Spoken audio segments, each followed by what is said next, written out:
Andrés Oppenheimer, qué gusto saludarte. Bienvenido a los micrófonos de QTF. Gracias por estar aquí, gracias por ser parte de los colaboradores más importantes que estamos disfrutando, compartiendo, reflexionando, analizando y informándonos sobre lo que pasa en México y en el mundo. Vienen unas importantes nuevas reacciones en Estados Unidos tras la victoria electoral de Claudia Sheinbaum. Si bien la felicitación de Joe Biden fue en total cordialidad, no ayudó la declaración de la secretaria de Gobernación en función de la mayoría en las cámaras, que hizo que se moviera el dólar, el peso, etcétera, etcétera, y hubiera mucha incertidumbre. Sale el secretario de Hacienda a calmar las aguas la semana pasada y en esas estamos. ¿Cómo va este tema y sobre todo qué retos hay en la parte migratoria, en la parte de las drogas, en la parte del nearshoring, etcétera, etcétera, etcétera?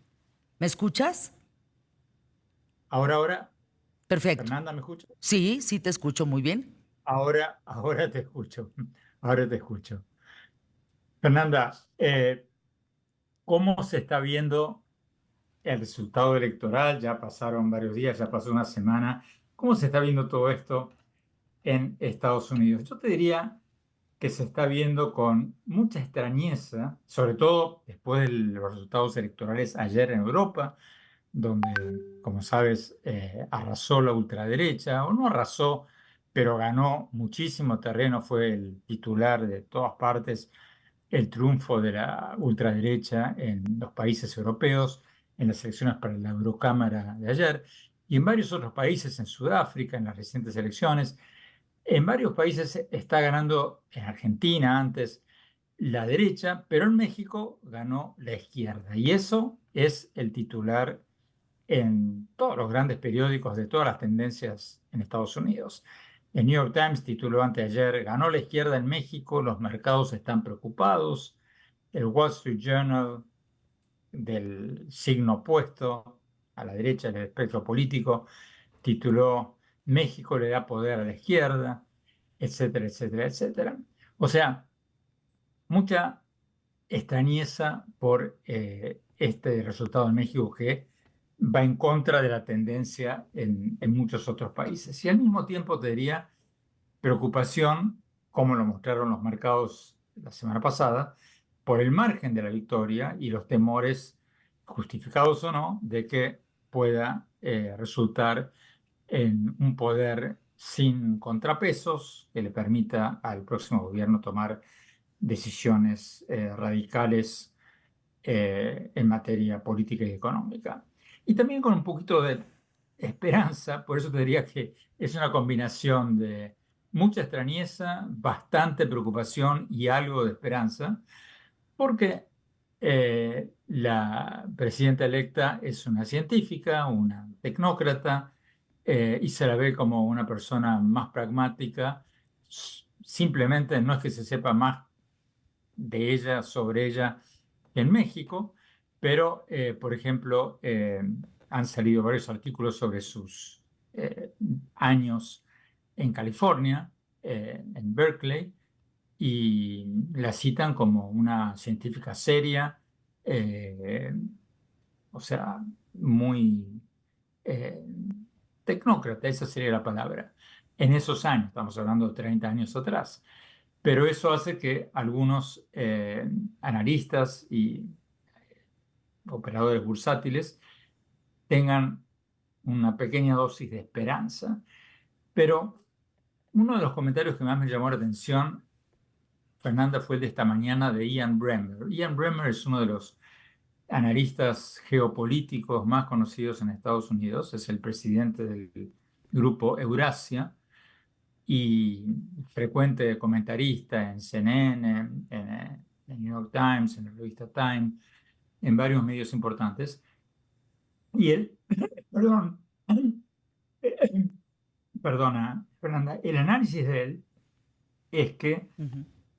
ahora no va a haber prácticamente controles internos al gobierno de López Obrador, y que dice él en sus palabras, en la medida en que haya un control sobre el gobierno mexicano, será un control más externo que interno.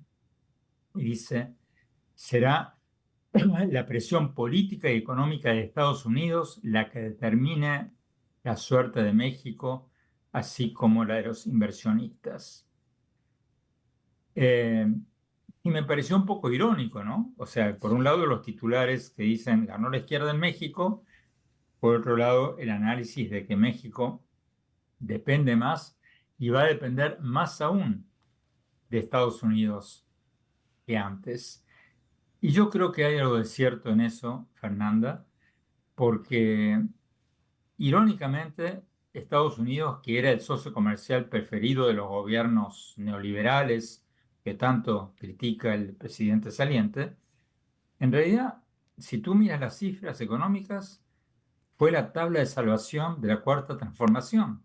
O sea, parece una broma, parece irónico, pero el tema del aumento de las remesas familiares en estos últimos 5 años y el tema del aumento de las exportaciones de México a Estados Unidos en estos últimos 5 años fueron en buena parte lo que permitió que México pudiera dar los subsidios sociales que ha dado sin provocar una inflación o una hiperinflación. Porque muchos otros países se preguntan, epa, ¿por qué no lo hicimos nosotros? Si es tan fácil aumentar los subsidios, la gente consume más, mejora la economía, los pobres, la pobreza disminuye, ¿por qué no lo hacen otros? Bueno, la respuesta es muy simple. Porque otros, Fernanda, no tienen Estados Unidos al lado, Exacto. ni tienen las remesas familiares que recibe México, ni tienen un tratado de libre comercio con Estados Unidos como México.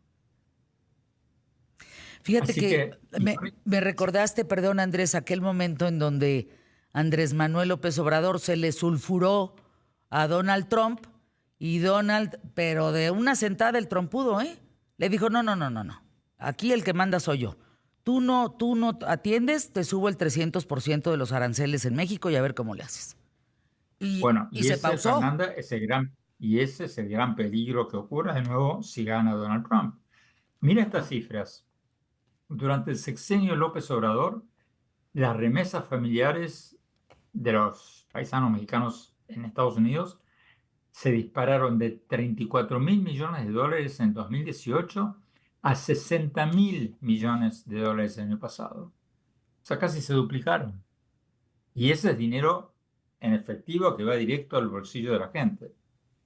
Y mira el dato de las exportaciones.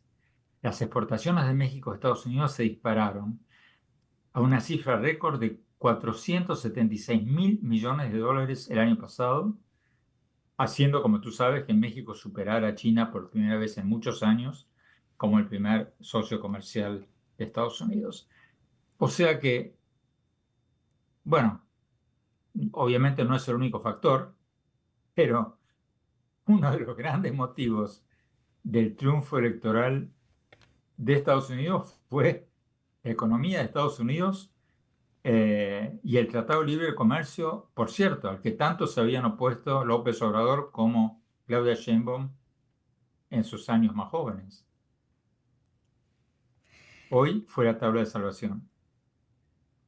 A mí me parece que tenemos que entender desde este lado, Andrés, no sé qué opinas, que no es lo mismo pelearte con la frontera de Guatemala que con la frontera de Estados Unidos.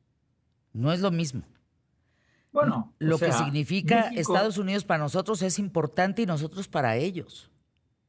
es clave.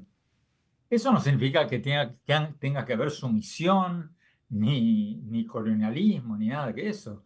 Eso significa que México tiene que aprovechar la enorme ventaja competitiva que tiene respecto de todos los demás países en desarrollo del mundo, de estar al lado del mercado más grande del mundo. O sea, lo tienes ahí al lado, entonces aprovecha y véndele todo lo que puedas. Eso que este gobierno saliente no ha sido aprovechado demasiado, eh, puede ser una enorme oportunidad para Claudia Sheinbaum. Sí. Y ahora, en estos días, Fernanda se le sumó otra. que es lo que está pasando en India. El primer ministro Modi, que sí fue reelecto, pero por un margen mucho más pequeño del que se pensaba, va a tener mucho más dificultad en llevar a cabo sus reformas económicas de mercado, que muchas empresas multinacionales estaban esperando para mudar sus fábricas de China a India.